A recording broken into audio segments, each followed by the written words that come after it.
ইরানে মার্কিন হামলার সম্ভাবনা ক্রমে স্পষ্ট হয়ে উঠছে। মধ্যপ্রাচ্যে নতুন করে বোমারু বিমান মোতায়েন করছে পেন্টাগন। পাশাপাশি মধ্যপ্রাচ্যে ধেয়ে আসছে নতুন মার্কিন রণতরী ইউএসএস কার্ল উইলসন। মঙ্গলবার এক বিবৃতিতে পেন্টাগন জানায়, মার্কিন স্বার্থ রক্ষায় মধ্যপ্রাচ্যে নতুন করে যুদ্ধজাহাজ মোতায়েনের সিদ্ধান্ত নিয়েছে ওয়াশিংটন। ইউএসএস কার্ল উইলসন নামের ওই রণতরীটি শীঘ্রই মধ্যপ্রাচ্যে ঢুকবে।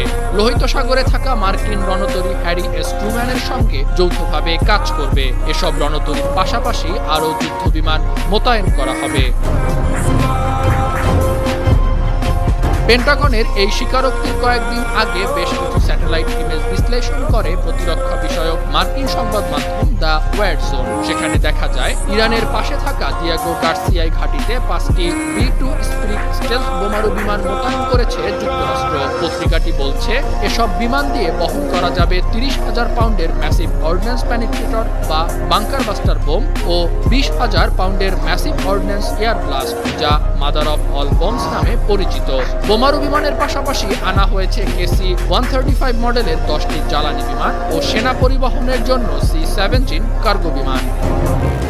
এদিকে মধ্যপ্রাচ্যে মার্কিন সামরিক উপস্থিতির পরিপ্রেক্ষিতে ওয়াশিংটনকে সতর্ক করেছে মস্কো ও বেইজিং। রাশিয়ার উপপররাষ্ট্রমন্ত্রী সের্গেই রিয়াবকভ জানিয়ে দিয়েছেন, ইরানে মার্কিন হামলা কোনোভাবেই বরদাস্ত করা হবে না।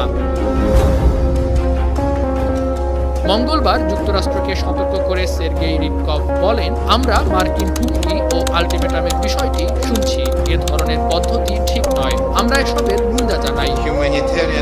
এটা ইরানের উপর মার্কিন সিদ্ধান্ত চাপিয়ে দেওয়া ছাড়া আর কিছু নয়। ইরানের পরমাণু স্থাপনায় হামলা হলে তা পুরো অঞ্চলের জন্য ভয়াবহ পরিণতি ডেকে আনবে। রাশিয়ার পাশাপাশি চীনও মার্কিন বোমা হামলার হুমকির বিষয়ে কড়া প্রতিক্রিয়া জানিয়েছে। দেশটির পররাষ্ট্র মন্ত্রণালয়ের মুখপাত্র গুও জিয়াকুন বলেন, ওয়াশিংটনের উচিত রাজনৈতিক সদিচ্ছা দেখানো। নিষেধাজ্ঞা, কথায় কথায় চাপ ও সামরিক শক্তি প্রয়োগের হুমকি কোনো সমাধান আনবে না। অন্যদিকে মধ্যপ্রাচ্যে মার্কিন সামরিক উপস্থিতি বাড়ানোর পর ইরানও সামরিক কার্যক্রম বাড়িয়েছে। সংবাদ মাধ্যম তেহরান টাইমসের মতে, ভূগর্ভস্থ মিসাইল ভান্ডারে থাকা ক্ষেপণাস্ত্রগুলো লঞ্চারে লোড করেছে ইরান।